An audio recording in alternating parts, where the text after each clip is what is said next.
다 같이 기도하겠습니다.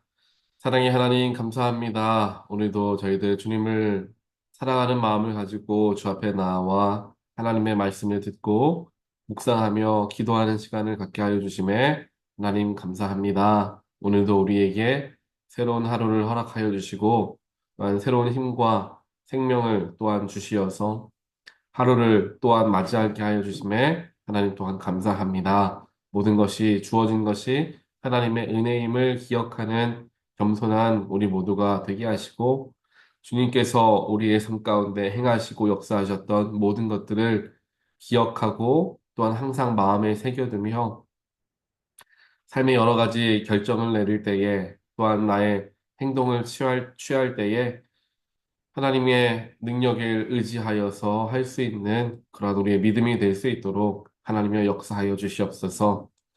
그리스도인으로서 세상을 살아가는 것이 무엇인가 다시 한번 생각해 보게 하시고 나의 주어진 인생 속에서 나의 삶의 또한 가장 중요한 것은 무엇인가에 대해서도 깊이 있게 생각해 보는 시간들을 저희들에게 허락하여 주시어서 결국 그것은 영원한 것, 주 앞으로 나아가는 것밖에 없음을 저희들 믿습니다. 하나님께서 우리 한 사람 한 사람 지키시고 보호하여 주시고 성령으로 동행하여 주시어서 온전하게 하나님 안에 거하는 것을 삶의 가장 큰 또한 귀한 것으로 여기며 살아가는 하나님의 귀한 백성들 될 수 있도록 하나님 축복하여 주시옵소서.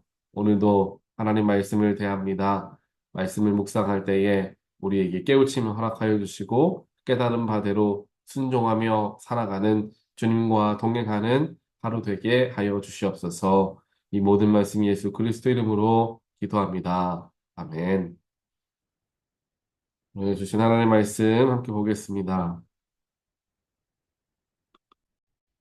에스겔서 31장 10절로 18절까지 말씀입니다.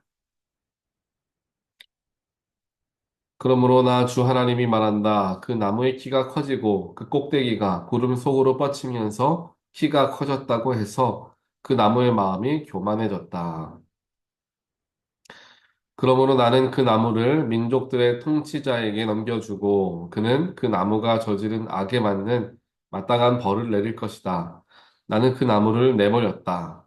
그래서 문 민족 가운데서 잔인한 다른 백성들이 그 나무를 베어서 버렸다. 그 가는 가지들은 산과 모든 골짜기에 쓰러져 있고 굵은 가지들은 그 땅의 모든 시냇물가에 부러져 있고 세상의 모든 백성이 그 나무의 그늘에서 도망쳐 버렸다. 사람들이 이렇게 그 나무를 떠나버렸다.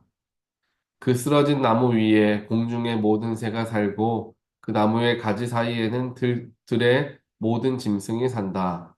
그것은 물가의 나무들이 가시는 키 때문에 교만하지 못하게 하며 그 꼭대기가 구름 속으로 치솟아 오르지도 못하게 하며 물을 빨아들이는 모든 나무가 자신의 교만에 머물지 못하게 한 것이었다.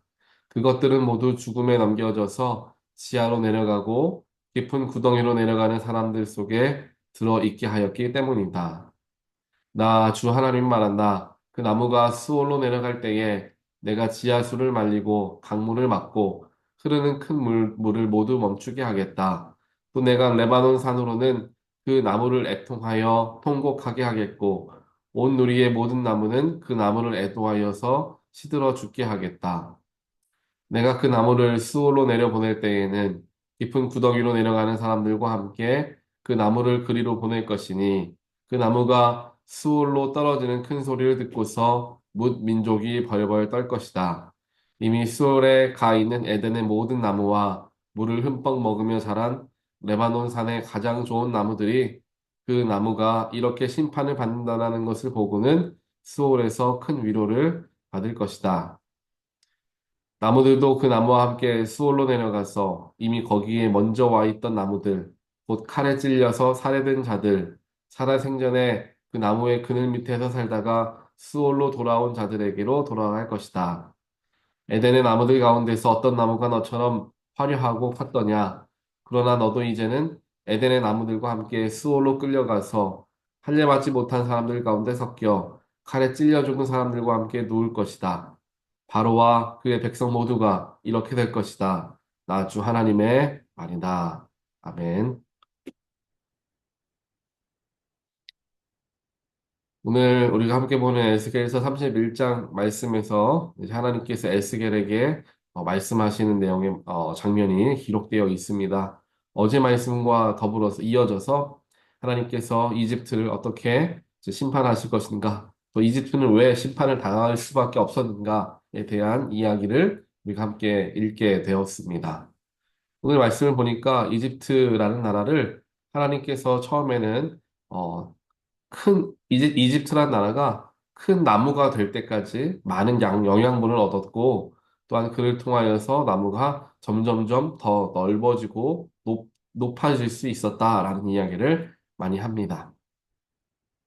그리고 그 나무가 아름답게 자라나면서 또 많은 곳에 뿌리를 내리게 되었고, 또 그를 통하여 먼 곳에서부터도 영양분을 끌어올 수 있는 그런 나무로서 성장하게 되었다라고 오늘 말씀에서 이야기를 하죠. 즉, 애굽이 바로 그와 같은 일들을 하게 되었다라는 것입니다. 그런데 거기에서 이제 9절 말씀을 우리가 오늘 10절부터 봤지만 9절에 보면은 이렇게 기록되어 있어요. 네 가지들이 많게 하고 너를 아름답게 키운 것은 바로 나 하나님이다라고 이야기를 하죠. 즉 이집트라는 나라가 그렇게 성장할 수 있도록 하였던 것도 하나님의 은혜였고 하나님의 손길이 다 있었다라는 것입니다. 여기에서 우리가 뭐 여러 가지 뭐 그냥 곁다리로 한번 생각해 보면 하나님을 섬기지 않은 이집트를 왜 하나님께서 보살펴 주셨나라는 생각 우리 해볼 수가 있겠지만요. 그것은 이제 하나님을 믿던 안 믿던 하나님의 자녀라는 건 변함이 없잖아요. 아담과 하와로부터 하나님께서 사람을 창조하셨고 그들의 자손들이 이제 다 온 민족이 되었기 때문에 하나님의 모든 자손들에게 주어지는 기본적인 은혜들이라는 것이 있습니다. 그 은혜들로 인하여서 이제 이집트가 이렇게 성장하게 되었죠. 그래서 큰 나무가 되고 높은 나무가 되어서 주변에 있는 수많은 사람들에게 영향을 미치는 그런 나무가 되었다. 그것이 내가 한 것이다. 하나님께서 말씀하셨죠. 하지만 10절부터 쭉 살펴보면은 그렇게 하나님께서 이집트가 큰 나무가 되도록 은혜의 손길을 베풀어 주셨는데 그들이 교만해졌다라고 이야기를 해요. 즉, 그들이 성장하고 자라나는 과정 속에서 하나님의 은혜로서 그들이 성장하게 되었다라는 것을 전혀 인식하지 못한 채 그들은 점점점 교만에 빠지고 말았고 마치 자기들이 모든 것을 이룬 것처럼 자기의 힘과 능력으로 그 많은 문명과 또한 여러 가지 물질들과 번영을 이루었다라고 착각하는 일들이 있었다라는 거예요. 또 그러한 세월들이 길었다라는 거죠. 결국 그렇게 하나님 앞에 교만해졌던 이 이집트라는 큰 나무는 찍혀서 쓰러지게 되었다라는 것입니다. 하나님께서 허락하여 주시고 또 하나님께서 함께하여 주셔서 우리가 마치 이집트가 성장했던 것과 같이 저와 여러분의 삶도 풍성해지는 그런 부분들이 너무나 많았을 것이죠. 오늘에 이르기까지 지금의 나의 모습이 하나도 내 힘만으로 된 것도 없고 우연으로 된 것도 없고 허투루 된 것이 하나도 없음을 우리는 기억해야 한다는 것입니다. 하지만 이것이 하나님의 은혜임을 우리가 잊고 마치 내 힘과 내 능력으로 얻었다라고 여겨지는 순간이 찾아오면 그게 바로 교만이죠. 그 교만의 때가 이르면 어떠한 모습들이 우리의 삶에서 나타나느냐면 내 삶을 내 뜻대로 살아가려고 합니다. 내가 가지고 있는 자원들을 내 원하는 대로 사용하려고 합니다. 모든 것이 내 중심으로, 내 생각으로, 내 마음으로 삶을 살아가게 되는 것. 그게 바로 교만이라는 거예요. 교만이 찾아오게 되면 나에게 주어진 모든 것이 내 손 안에 있다, 나의 것이다, 라고 착각하는 때가 되기 때문에 내 마음대로 내 삶을 살아가기 시작하는 게 교만의 모습이죠. 그렇기 때문에 내 스스로, 내 생각대로 살아가고 있다는 것을 느낄 때 우리는 교만한 가운데 있다라는 것을 우리는 쉽게 스스로의 영적 상태를 깨달아 볼 수가 있습니다. 그렇다면 근데 그것이 쉽지만은 않을 것입니다. 왜냐하면은 내가 내 삶은 내 뜻대로 살아간다라는 것을 인식하며 살아가는 사람이 얼마 많지 않을 거예요. 그래서 제가 생각하는 거는 그거랑 반대로 한번 생각해 보는 거예요. 내가 삶을 살아가는데 내 뜻이 아닌 것 아닌데 내가 원하지 않는데 그 길로 가게 되는 일들이 얼마나 자주 일어나느냐? 이걸 좀 살펴보면 내가 하나님의 말씀을 순종하느냐, 아니 혹은 듣고 있느냐, 듣고 있지 못하느냐, 이거를 좀 구별해 볼 수 있을 것 같습니다. 내가 원하고 바라는 건 분명히 이것이에요. 그런데 그것이 아닌 다른 것을 선택했다라는 것은 무엇입니까? 내가 원하지 않는 것을, 내가 필요하지 않은 것을 선택하게 되는 것이죠. 그렇기 때문에 이것은 나의 삶을 내 뜻대로 살아가는 것이 아니라 어떤 무엇인가의 힘에 이끌려서 내 뜻이 아닌 다른 뜻에 따라서 삶을 살아가는 경험들이 생기게 되어진다라는 거예요. 그것이 뭐 가족이 될 수도 있고, 뭐 내 친한 타인이 될 수도 있겠지만요. 그것이 하나님께서 주시는 마음으로서 나는 이 길을 가고 싶지만 다른 길을 선택하는 일들이 내 삶에 종종 보인다면 나는 그래도 교만함보다는 겸손함으로 삶을 살아가려 노력하는 사람이다라는 것을 알 수가 있을 겁니다.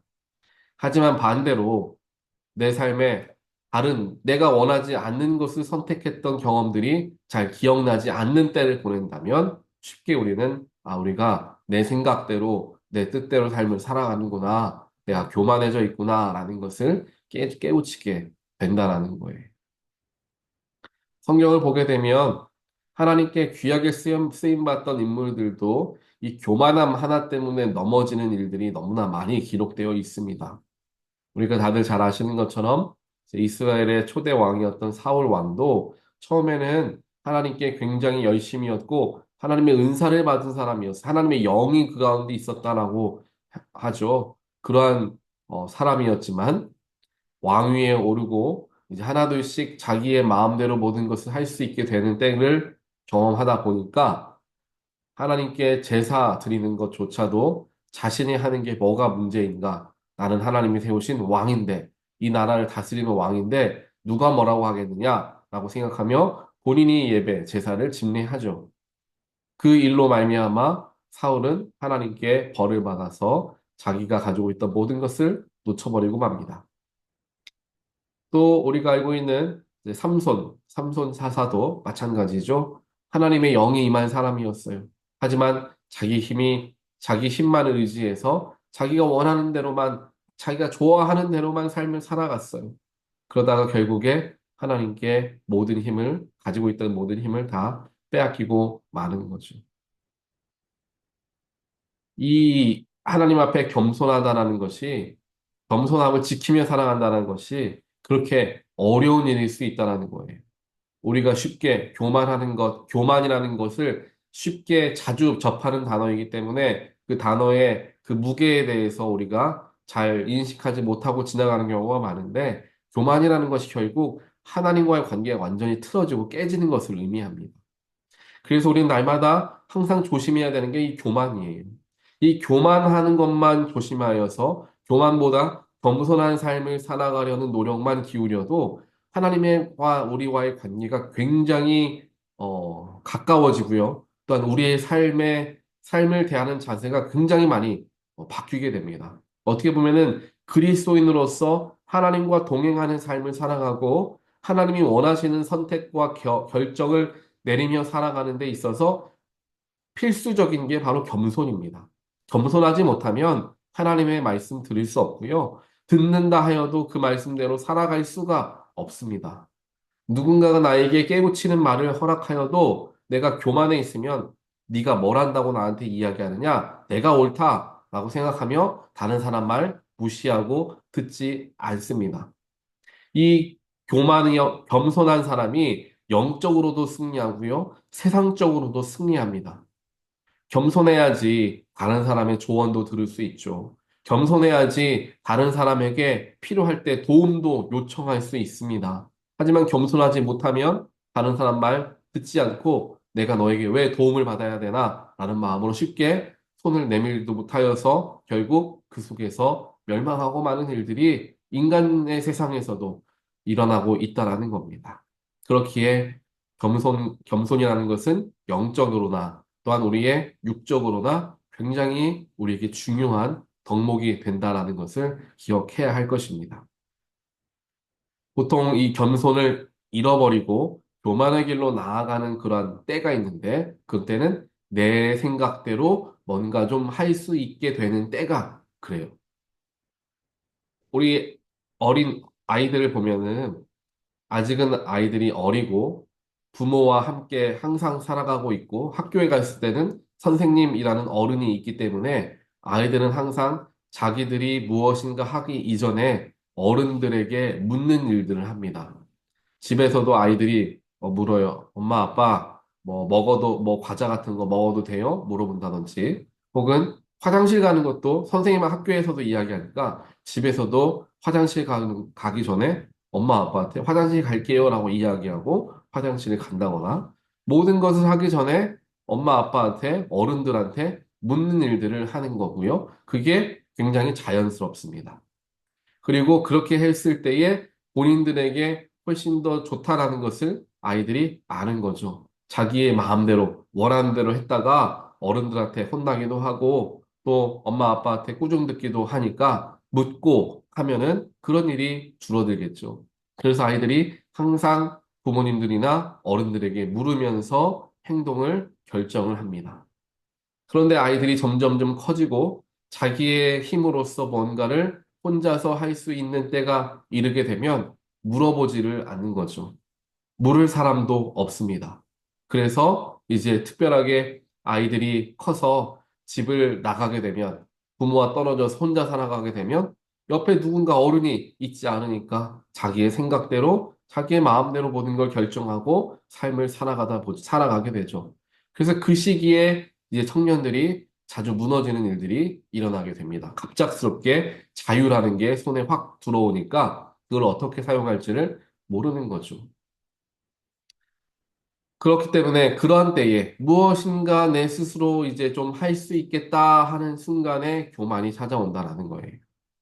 우리의 삶에서 이제까지는 세상적인 일들로 평생을 열심히 노력하고 수고하고 거기에 모든 것이 목매어져 있다가 이제 조금 숨을 쉴 수 있는 지경이 되어서 좀 내 뜻대로 할 수 있는 시간도 많아지고 결정할 수 있는 것들도 많아질 때에 그때의 교만이 찾아올 수가 있다라는 거예요. 목회자도 마찬가지입니다. 힘들고 어렵게 교회와 함께 기도하고 눈물로 재단을 쌓고 하는 시기를 거쳐서 이제 교회가 안정화가 돼가고 성도들이 하나 둘 늘어가는 시기에 접해들면은 목회자들도 금방 교만해지기 시작합니다. 이제 우리 교회 내 손 안에 조금 더 들어왔구나. 내 마음대로 조금 이제 할 수 있겠구나. 라는 생각이 들어가는 순간 목회자에게도 교만이 찾아온다라는 거예요. 그렇기에 이 교만에만 우리가 신경을 쓰더라도, 교만해지지 않으려고만 노력을 하더라도, 우리의 인생이 굉장히 많이 영적으로 변화되어진다는 것을 우리가 경험할 수가 있게 된다는 것입니다. 그래서 우리 온태연합감리교회 모든 성도 여러분들께서는 이 겸손과 교만함을 꼭 겸손함을 지키고 교만함을 이겨내려는 그러한 한 가지 영적인 행동 또 이것이 영적으로도 우리에게 유익이지만 아까 말씀드린 것처럼 우리 세상적으로도 우리에게 유익이 된다는 것을 기억하시면서 이것 하나 지키려고 노력하며 살아간다면 분명 여러분들의 삶과 또한 저와 우리 교회 모든 분들의 삶이 하나님과 더 가까워지는 경험들을 하게 되리라 믿습니다. 그래서 오늘 말씀을 우리가 잘 묵상하면서 결국 겸손한 자들 가운데 오늘 말씀의 14절, 15절부터 뭐라고 이야기하냐면 그렇게 이집트라는 큰 나무가 쓰러졌잖아요. 쓰러지니까 이 낮아진 나무 속에 쓰러진 나무 속에 수많은 짐승들과 날짐승들이 찾아와서 거기에서 살더라라고 이야기를 합니다. 즉 그들이 겸손해지니까 쓰러지니까 오히려 더 많은 사람들이 그들에게 모여든다라는 거예요. 사람이 겸손하면요, 겸손한 사람에게 많은 사람들이 몰려듭니다. 친구들이 더 많아져요.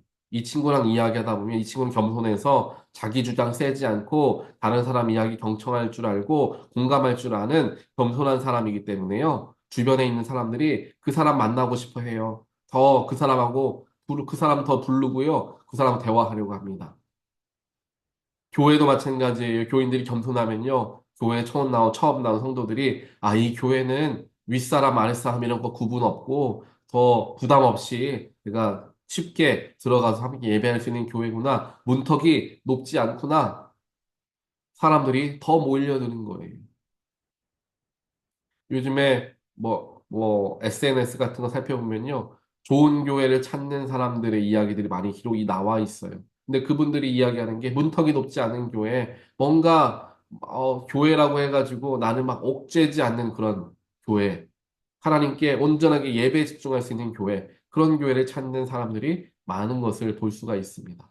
우리 교회가 그렇게 겸손해지고 문턱이 높지 않은 교회, 다른 사람들에게 오픈되어서 그들을 들어주고 이해해주고 또한 그들을 사랑해줄 수 있는 그러한 겸손한 교회가 될 때 자연스럽게 많은 성도들이 우리 교회 가운데, 많은 하나님의 백성들이 우리 교회 가운데 모여들이라고 믿습니다. 겸손이 이렇게 우리에게 유익이 됩니다.